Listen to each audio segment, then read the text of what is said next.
झांसी जिले में मुख्यमंत्री के आदेशों एवं निर्देशों के बावजूद माफिया बेखौफ। प्रशासन लगातार झांसी जिले में अवैध खनन माफियाओं के साथ मिलकर कर रहा है।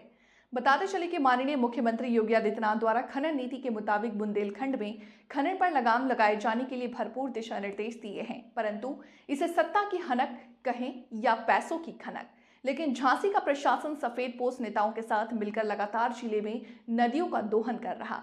कई बार और घाटों पर विवाद भी हुए हैं। अभी हाल ही में एरच डेरा घाट पर पत्रकारों द्वारा कवरेज करने के दौरान माफियाओं ने 3 पत्रकारों को भरपूर मारा और पैसा, अंगूठी आदि छुड़ा भी दिया, जिस पर इन माफिया पर प्रशासन ने लूट का मुकदमा दर्ज किया था। लेकिन शासन में प्रशासन की दबंगई के कारण मजबूरन राजीनामा कर दिया। उसके बाद पुनः डेरा घाट पर एनजीटी के नियमों के विरुद्ध लगातार पनडुब्बियों से एवं बड़ी मशीनों द्वारा खनन किया जा रहा है और पूरा प्रशासन आंखें बंद कर देख रहा। इस वक्त हम जो झांसी ज़िले का कस्बा एरच है, जहाँ माँ बेतवा जो वेदवंती गंगा है, यहाँ पर जहाँ योगी आदित्यनाथ जी की तरफ से काफ़ी प्रयास किए जा रहे हैं कि वेदवंती गंगा को सुरक्षित किया जाए और इसका सुंदरीकरण किया जाए। लेकिन दूसरी तरफ जो खनिज विभाग है वो झांसी ज़िले का, वो लगातार यहाँ अवैध खनन करा रहा है। अब इसको आप चाहे सत्ता की हनक कह सकते हैं या सिक्कों की खनक भी कह सकते हैं। ये तो वही बता सकते हैं प्रशासन के किस वजह से ये नतमस्तक हैं ऐसे माफियाओं के, जो लगातार जीवनदायिनी वेदवंती गंगा का दोहन कर रहे हैं। और मैं इसी कड़ी में जानना चाहूँगा कि जिस तरीके से कुछ ग्रामीण हैं जो यहाँ पे इनके खेत हैं उस क्षेत्र में, उनसे जानना चाहेंगे आखिर जिस तरीके से खनन हो रहा है तो इनको नुकसान कहाँ से है। मैं जानना चाहूँगा आपसे, आप अपना नाम बताएं जरा। जी, मेरा नाम मोहम्मद कलीम है जी। और मेरे खेत नदी के बिल्कुल तट पर पड़ते हैं।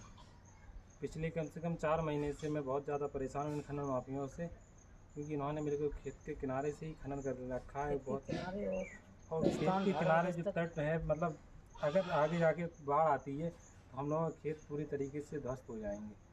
पूरे खेत ज़मीन उसमें जमीन पानी मिट्टी में चले आएंगे, उसकी मिट्टी ख़त्म हो जाएगी। हमने खेती योग्य भूमि है, हम लोग बहुफसलीय खेती करते हैं वहाँ पे, और वही हम लोगों की जीविका का बहुत बड़ा साधन है। ये बालू माफिया हमेशा से इस चीज़ को जानते हैं कि अगर यहाँ से 30 मीटर से खनन करा जाएगा तो इनके कल के दिन इनके खेतों का वजूद ख़त्म हो जाए।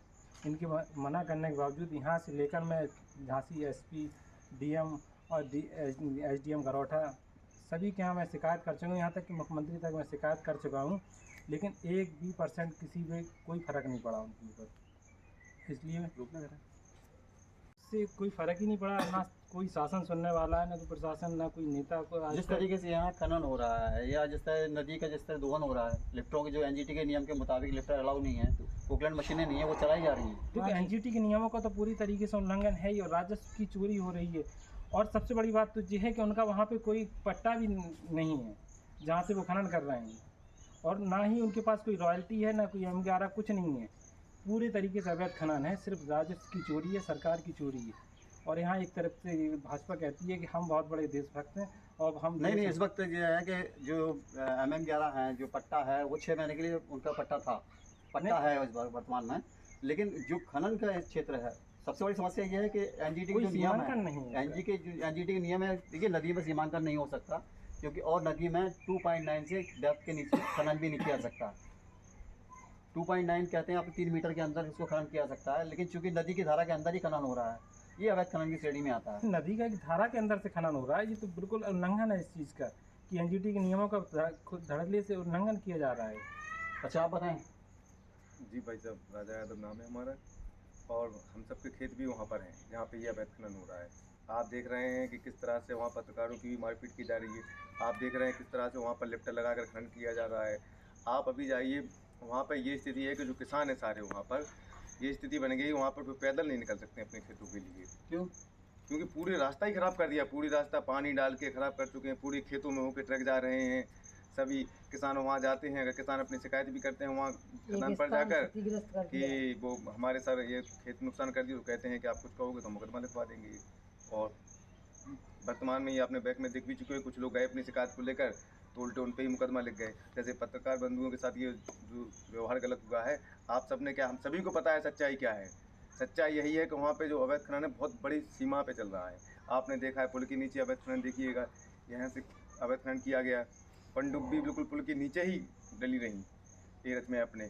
और यहाँ आप देख लीजिए जो खदान चल रही है, जितनी भी खदान चल रही है टोटल नंबर 2 में है।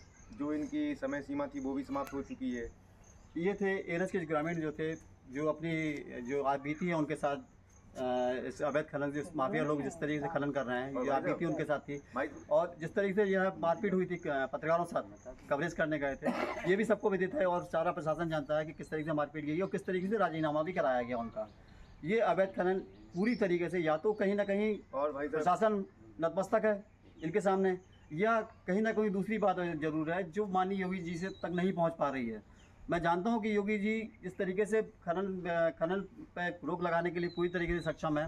पूरी तरीके से जो उन्होंने वादा किए हैं खनन के लिए कि नदियों के हम सुंदरीकरण करेंगे, नदियों का जो जीर्णोद्धार करेंगे, लेकिन उसके बावजूद भी यहाँ जिस तरीके से खनन हो रहा है, ये एक बहुत बड़ा सवाल खड़ा करता है। सरकार के लोग कहते हैं भाई साहब कि हमें जो मंदिर मस्जिद है उन्हें सुरक्षित रखना है। यहाँ पे अवैध खनन के लिए जो रास्ते में मंदिर है खेत पे, आस्था का विषय है लोगों की, सभी लोगों की, वो भी तोड़ दिया है पूरा केवल रास्ता बनाने के लिए। शिकायत की गई, शिकायत करने गए कि भाई आपने रास्ता बनाने के लिए मंदिर तोड़ दिया है, तो बोले आप कहीं भी चले जाओ। और शिकायत करने से क्या होता है? जो लोग कहते हैं कि अवैध खनन पिछली सरकारों में अवैध खनन होता था, आज आप देख रहे हैं अवैध खनन कितने बड़े पैमाने पर हो रहा है। आज आप कहीं भी चले जाओ, गली गली पे एक एक दो दो पट्टे हैं और हर जगह अवैध खनन है। किसी का कोई पट्टा नहीं है कि किसी का कोई पट्टा है। मैं धर्मन खरी, टीटी न्यूज, झांसी।